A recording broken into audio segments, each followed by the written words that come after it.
Eşitmeni seni yazın, Tuşa gelip kan eylerim, Denge girip gezilemem, Neslini bir an eylerim.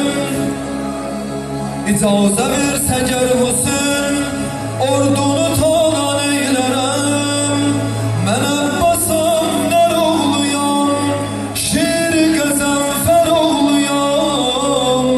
Bütün cahan bilir bunu, Fatih Xeyber oğluyam. Güzel alkış gelsin buna, bu söze güzel alkış düşün. Ay maşallah, ellerinize kurban olun. Fatih Xeyber oğluyam. Dinle seni hakikatim, yanından olup susan. Əsli necabetinde yok, sanma kökünde doğrusan. Erz edirəm tarixlərə, yazılsın ki bəli busan. Nə mərcanədə təsdiqim, vardı sənin kim oğlusan.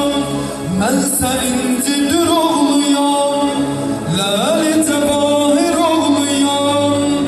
Qoşununa qarşı tək çıxan,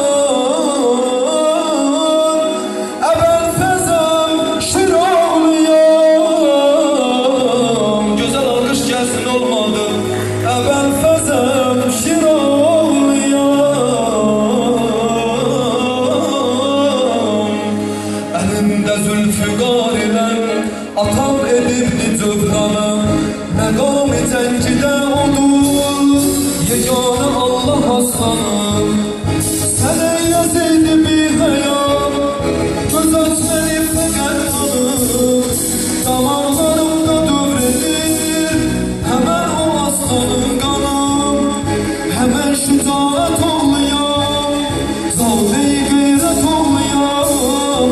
Adım əlimdardı mənim, şah-ı vilayət oğluyam. Qəzəbliyəm, qəzəb mənim, maye-i xislətimdə var. Sizi qətlə yetirməyə, qolumda qüvvətimdə var. Buna şücaətimdə var, zavd-ı qeyrətimdə var. Bütün cahan bilir bunu, zat-ı qeyrətimdə var. Sütun-u dinin oğluyam, haqqı yəqinin oğluyam. Tükənməzdi şərafətim, çünki əlinin oğluyam.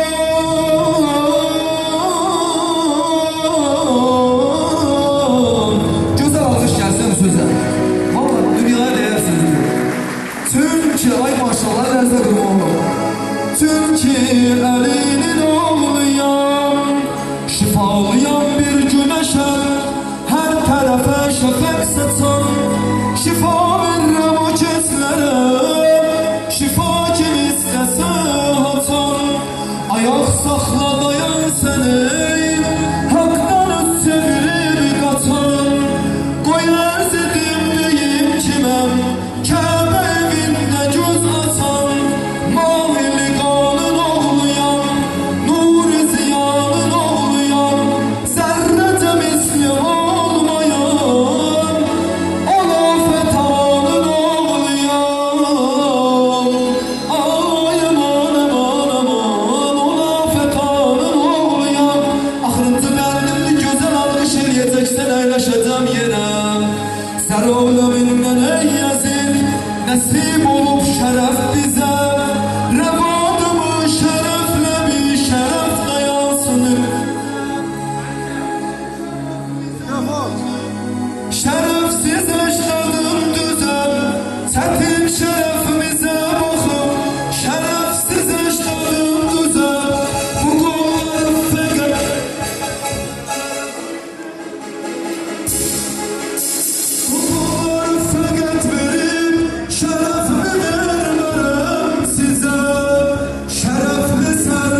her meriz adına şefaat atar. Allah'ın yanında âli ihtiramı var.